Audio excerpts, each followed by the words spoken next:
देखिए, अभी तो कोई रास्ता नहीं है तो हम बताएँ क्या? अभी कोई बात नहीं। नहीं, ऐसा कुछ नहीं है। देखिए, राजनीति में कोई अछूता नहीं है। हमारा दरवाज़ा सबके लिए खुला है। हम पहले गठबंधन के लोगों को न्योता दिए हैं कि भाई अगर ज़रूरत समझो तो हमको बुला लो और हम लोग एक करिश्मा दिखावें। जो आरोप-प्रत्यारोप है कि सपा-बसपा गठबंधन हुआ, कुछ नहीं कर पाया। तो देखिए, कांग्रेस और बसपा राष्ट्रीय पार्टियाँ हैं। बेशक कांग्रेस कई राज्यों में सरकार है। बसपा की सरकार नहीं है लेकिन उसका वोट है। उसको नकार नहीं सकते हैं। हम बस्ती में खड़े हैं, पाँचों विधानसभा में उसका वोट है। प्रदेश में, देश में उसका वोट है। तो गठबंधन हो तब फिर आनंद आवे। क्यों नहीं मानेगी? कि बातचीत तो के नेता है जैसे हमारी बातचीत नहीं चलत हो। नहीं, नहीं, नहीं, नहीं ऐसा कुछ नहीं है। ऐसा अभी कुछ नहीं है। भाई राजनीति में नेता क्या करता है? अब समय पर ही वो अपना पत्ता खोलता है ना। देखिए, सबसे बड़ी बात है कि जो जनता को ज़रूरत है, शिक्षा इतनी महँगी होती जा रही है कि गरीब पढ़ नहीं पा रहा है। हम लोग बार-बार इस बात का सरकार को और विपक्ष को भी इस बात का एहसास कराते रहते हैं कि तेलंगाना में जो शिक्षा नीति है, वो यूपी में क्यों नहीं? एक समान अनिवार्य फ्री शिक्षा देश में क्यों नहीं लागू हो रही है? घरेलू बिजली का बिल गरीबों का क्यों नहीं माफ़ हो रहा है? जातिवार जनगणना पे बात क्यों नहीं हो रही है? बेरोजगारी चरम सीमा पे है, उस पे बात क्यों नहीं हो रही है? महँगाई चरम पे है, महँगाई कैसे कम हो, इस पे सभी लोग मिल बैठ के बात क्यों नहीं करते हैं? सभी लोग महिलाओं के सुरक्षा की बात करती हैं, सारी पार्टियाँ। तो फिर लोकसभा, विधानसभा में आधी सीटें महिलाओं के लिए आरक्षित करने के लिए क्यों नहीं चर्चा होती है? महिलाओं की नौकरियों में आधी सीटें आरक्षित करने के लिए ये सारे विपक्ष और सत्ता पक्ष के लोग मिलकर के कानून क्यों नहीं बनाते हैं? शिक्षण संस्थाओं में आधी सीटें हम बराबर बोलते हैं। नहीं देखिए, अब नहीं, देखिए सबका लड़ाई लड़ने का अलग-अलग प्लेटफ़ॉर्म है। आपने देखा कांग्रेस पार्टी अमीर और गरीब, गरीबी मिटाने के नाम पर लड़ाई लड़ी, 40 साल शासन किया। फिर उसके बाद माननीय कांशीराम जी आए, नारा दिया 1585 का, 4 बार शासन किया। पिछड़ों का नारा दे करके अखिलेश मुलायम सिंह यादव जी, समाजवादी पार्टी, वो 4 बार सत्ता में आए। भारतीय जनता पार्टी हिंदुत्व के मुद्दे को लेकर के जनता के बीच में जाती है और 9 साल से दिल्ली में और 6 साल से यूपी में शासन में है।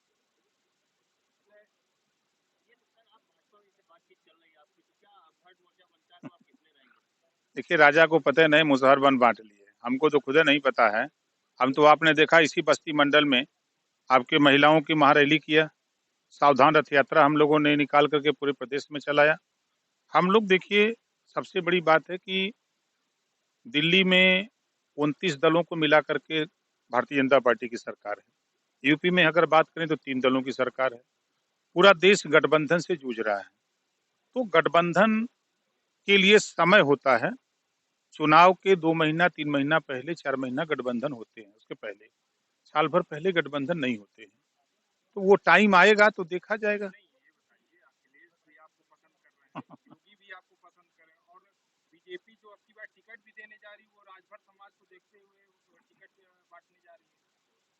ये एक बड़ा वोट लंबे समय से अति पिछड़ा और अति दलित नाई गोंड पाल प्रजापति कुम्हार बिंद केवट मल्ला राजभर चौहान आरक अर्गवंशी बंजारा बहेलिया खंगार जोल्हा दुनिया अंसारी साई दर्जी फकीर ये उपेक्षित जातियां हैं, शोषित वंचित हैं। हम राजपूत ब्राह्मण भूमिहार कुर्मी पटेल यादव में उसमें भी उपेक्षित हैं लोग। ये सारे लोगों के बीच में ये बात की चर्चा ओम प्रकाश राजभर ने छेड़ा है, घर घर पहुंचा दिया है कि आप अपनी लड़ाई लड़ो। कल तक हम अंग्रेजों के गुलाम थे, आज हम नेताओं के गुलाम हैं। आज एक नेता किसी जाति का एक नेता के नाम पर कि भाई ये ओम प्रकाश राजभर हैं, इन्हीं के नाम पे उड़ दो। ओम प्रकाश राजभर जीत के किसी पार्टी से जा रहे हैं विधानसभा के अंदर। मैं एक उदाहरण दे रहा हूँ। नहीं, मैं एक उदाहरण दे रहा हूँ कि चाहे वो भाजपा का नेता हो, चाहे सपा का नेता हो, चाहे बसपा का हो, चाहे कांग्रेस का, किसी जाति का नेता चुनाव जीतने के लिए तो बिरादरी में आकर के वोट दिलाने का काम करता है, लेकिन जब सत्ता में चला जाता है तब वो फिर बिरादरी के हित के लिए, समाज के हित के लिए वहां नहीं बोल पाता है। 403 विधायक हैं, आपने देखा विधानसभा के अंदर। चाहे बिजली के सवाल पे, शिक्षा के सवाल पे, रोजगार के सवाल पे, महंगाई के सवाल पे, महिलाओं के हक अधिकार के सवाल पे सदन के अंदर अगर कोई ललकार रहा है तो ओम प्रकाश राजभर के अलावा किसी की हिम्मत नहीं पड़ रही है। पटना में विपक्षी का कल बैठक है, वहाँ पर आपने एक बयान भी कल दिया था कि अगर विपक्षी का अगर गठबंधन मजबूत होता है तो फिर मैं विपक्षी के तरफ। आज भी मैं कह रहा हूँ, देखिए मायावती जी, अखिलेश जी, सोनिया जी, नीतीश जी और जैन जी, ये जिस दिन एक मंच पर आने का ऐलान करें, 2 घंटा पहले हमको खाली बता दें कि राजभर जी आपको भी यहाँ आना है, उन लोगों से पहले ही हम पहुंच जाएंगे मंच पे। देखिए कभी कभी होता है, जब न्योता दिया जाता है तो कुछ लोग छूट जाते हैं, फिर बाद में याद आता है तो दिया जाता है ना।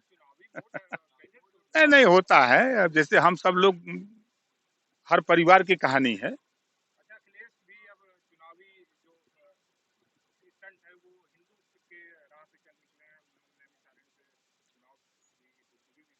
देखिए समाजवादी पार्टी 4 बार सत्ता में रह चुकी है और समाज में उन्होंने, जनता में उन्होंने क्या किया है, ये बात सब लोग अच्छी तरह जान चुके हैं। अब समाजवादी पार्टी सत्ता में आना चाहे तो वो अकेले अपने दम पर, अब जिस तरह का भारतीय जनता पार्टी गठबंधन बना रही उस तरह गठबंधन बनावे तो फिर विचार करें। आज के तारीख में 2024 का चुनाव जब तक गठबंधन नहीं होगा, जो वोट वाले दल हैं, अब ये जा रहे हैं ममता जी से गठबंधन करने, ममता जी यूपी में कई वोट दिलाएंगी, जा रहे हैं केसीआर से गठबंधन करने, कई वोट मिलेगा। यहाँ मायावती से गठबंधन करें तो 12.5% मुहर लगी है ना चुनाव आयोग की 2022 का। नहीं नहीं नहीं, देखिए प्रयोग नहीं, देखिए 1993 में एक प्रयोग हुआ था, कांशीराम और मुलायम सिंह मिले थे और दोनों लोग, जनता के बीच में जो नफरत थी पार्टी के नेता संगठन में, उसको उन लोगों ने, उस नफरत को कम करने का प्रयास किया था, जिसका रिजल्ट था 177 सीटें जीते थे, वो रिजल्ट था। और ये दोनों नेता एसी में बैठ के एसीएम बतिया लिए, एसीएम से निकले, हेलीकॉप्टर से गए, भाषण देके चले आए। ये कोई गठबंधन नहीं, ये तो सिर्फ एक दिखावा था। और मैं दावे के साथ कहता हूँ आज के तारीख में मायावती जी, अखिलेश जी, सोनिया जी, नीतीश जी और जैन जी राजभर हो जाए तो 70+ सीट यूपी में खाली जीतेंगे।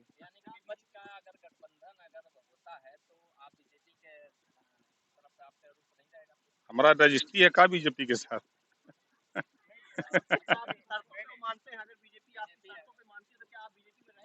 देखिए सबसे बड़ी चीज है कि हमारी पहली प्राथमिकता है गठबंधन। यदि गठबंधन ये जितने दल हैं नहीं होते हैं तो फिर विचार किया जाएगा।